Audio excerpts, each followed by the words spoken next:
लिए civil code हो जो कि भारत में रह रहे हर एक व्यक्ति के लिए बराबर का कानून। हलाला का जो कॉन्सेप्ट है वो कंप्लीटली इनह्यूमन, आज के समाज में वो सूट नहीं करता।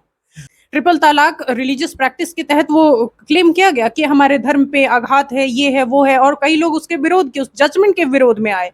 अभी पूरे देश में एक मामला बहुत जोरों पे चल रहा है, एक कानून जिसके बनाने की बातें हो रही हैं, बहुत चर्चा में है, और वो है यूसीसी।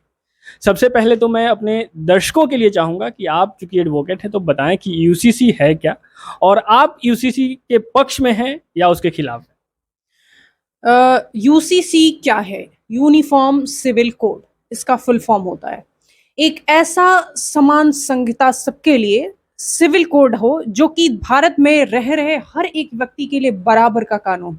जैसे हमारे पास यूनिफॉर्म क्रिमिनल कोड है जिसे हम आईपीसी कहते हैं, इंडियन पिनल कोड। वो ये नहीं बताता कि आईपीसी का कौन सा सेक्शन इस कम्युनिटी पे लागू होगा, इस कम्युनिटी पे नहीं होगा। वो बराबर है सबके लिए। अगर मर्डर कोई क्रिश्चियन कर रहा है और कोई सिख कर रहा है तो दोनों का मर्डर समान नागरिक संहिता के हिसाब से समान होगा, पनिशमेंट समान, सारे प्रोसीजर उस पर समान चलाए जाएंगे।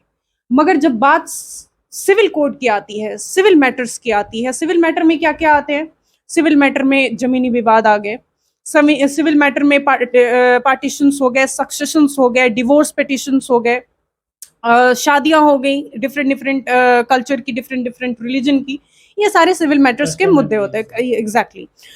तो सिविल मैटर में कुछ अदर मैटर भी हैं जो कि समान संहिता से गवर्न होते हैं। जैसे कि सिविल मैटर में इंडियन कॉन्ट्रैक्ट एक्ट है, हमारे पास इंडियन पार्टनरशिप एक्ट है। ये ऐसे मैटर्स हैं जिसमें कि कम्युनिटी पे आधारित नहीं है, किसी रिलीजन बेस्ड नहीं है, और हमारा सब बराबर चलता है उनके लिए, अगर कोई एग्रीमेंट हो या फिर कॉन्ट्रैक्ट हो। मगर जब हम बात इन पर्सनल मुद्दों की करते हैं, जैसे जमीनी विवाद का जिक्र किया मैंने, शादी का जिक्र किया, उस केस में क्या होता है कि हमारे पास अभी भी मुद्दा इस बात का है सर कि रिलीजन वाइज, कास्ट वाइज अभी भी चीजें गवर्न हो रही हैं। सेम लॉ इनके लिए नहीं एप्लीकेबल है। तो समान नागरिक के लिए समान सिविल कोड, ये ऐसे समझे कि जब हमारी शादी हिंदू धर्म की शादियां होती हैं, उसको गवर्न करने के लिए हमारे पास यूनिफॉर्म कोड है जिसको कहते हैं हिंदू मैरिज एक्ट। अब दूसरी कम्युनिटी की बात कर ले, इंडियन क्रिश्चियन एक्ट है जो उनको गवर्न कर रही है। मुस्लिम लॉ की अगर बात कर ले तो उनका रिलीजियस एक्ट है जो जिससे वो गवर्न होते हैं, कंप्लीट रिलीजन बेस्ड है। तो ये कहीं ना कहीं कोर्ट पे ओवरबर्डन क्रिएट करता है, कॉम्प्लेक्सिटी ले आता है, यूनिफॉर्मिटी इन एप्लीकेशन नहीं होता है, और कई बार एप्लीकेशन इन लॉ इतना ज्यादा कॉम्प्लेक्स हो जाता है कि जस्टिस डिले हो जाती है।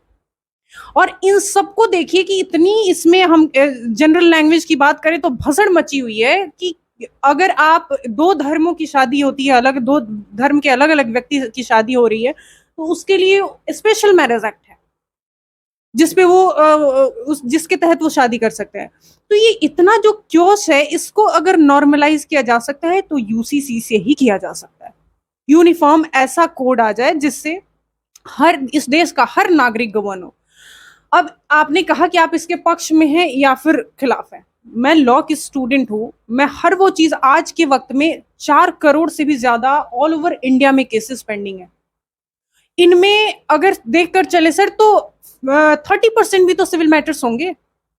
वो कहीं ना कहीं इन कॉम्प्लेक्सिटीज के को आकर धक्के लगती हैं। इसलिए मेरा मानना है कि यूसीसी हर हाल में आना चाहिए।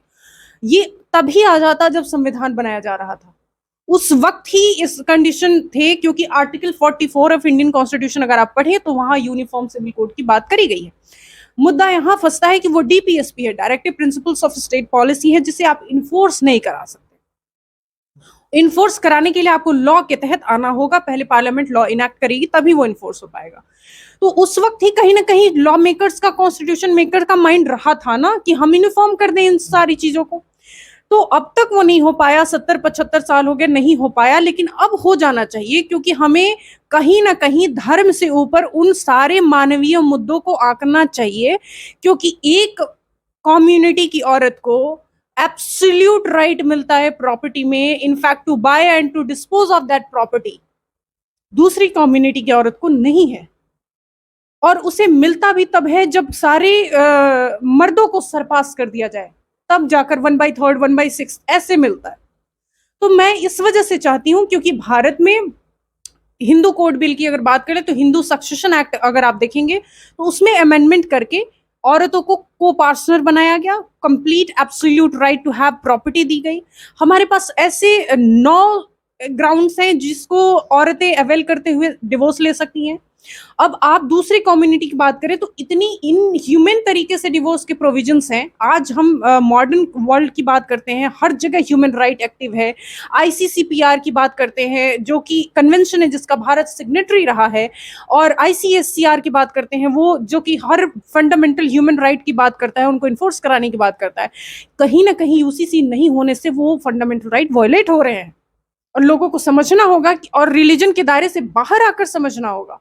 लेकिन अगर जैसा कि आपने बोला कि 1950 के आसपास जब हमारा संविधान निर्माण हो रहा था, उस वक्त भी लोगों के दिलो दिमाग में ये बातें रही होंगी, तभी उन्होंने इसे डायरेक्टर प्रिंसिपल ऑफ स्टेट में डाला। लेकिन अगर देखें तो शायद उस वक्त भी कुछ मजबूरियां रही होंगी कि उसे इन्फोर्स नहीं किया गया।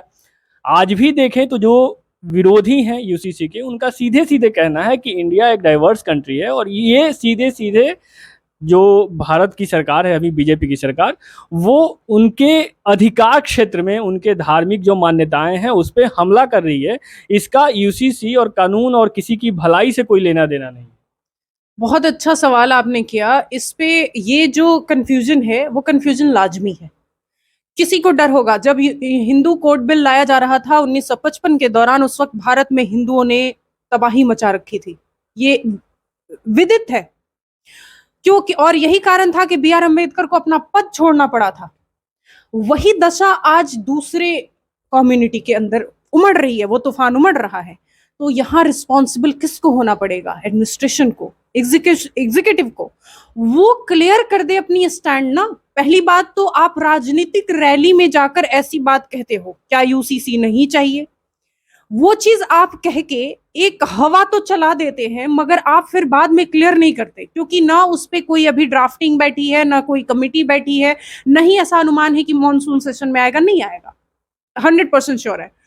उसके बाद लॉ कमीशन ऑफ इंडिया ने एक ऑनलाइन पोर्टल खोलते हुए देश के जनता से ओपिनियन मांगा, क्योंकि हम जानते हैं जब आप जूरिस्प्रूडेंस पढ़ेंगे तो पता चलेगा कि देश में जो भी कानून बनते हैं वो विल ऑफ द पीपल से ऊपर नहीं होते, उनको लेकर ही चला जाता है। तो विल ऑफ द पीपल जानने के लिए लॉ कमीशन ऑफ इंडिया ने पोर्टल खोले, जिसमें मोर देन 70 लाख ओपिनियन आ चुके हैं अब तक, और मैक्सिमम ओपिनियन ऐसे हैं जिसमें कि लोग फेवर में जा रहे हैं इसके। तो ये स्टैंड अगर एग्जीक्यूटिव क्लियर कर देती है कि हम आपके किसी भी सभ्यता से खिलवाड़ नहीं करेंगे, हम एक ऐसा कोड लाने वाले हैं जिसमें सब एक बराबरी के खाके पे नापे जाएं, रखे जाएं, और ये क्लियर करना बेहद जरूरी है। लेकिन अगर सरकार ये बात कह भी दे कि हम आपके किसी अधिकार को का हनन नहीं करेंगे, हम आपकी किसी सभ्यता में दखल अंदाजी नहीं करेंगे, लेकिन ये संभव कैसे होगा? जब आप यूसीसी लाएंगे तो उन मान्यताओं के खिलाफ तो आप ऑटोमेटिक चले जाएंगे जो आपको लगता है कि किसी धार्मिक स्तर पे जाके अमानवीय हो जाता है। अगर आप देखें, जैसे अभी 3 तलाक पे हुआ कानून बना, तो 3 तलाक जो लोग मानने वाले थे वो विरोध में थे। उनका कहना था कि ये उनके धार्मिक जो अधिकार है उसमें दखल अंदाजी है सरकार की।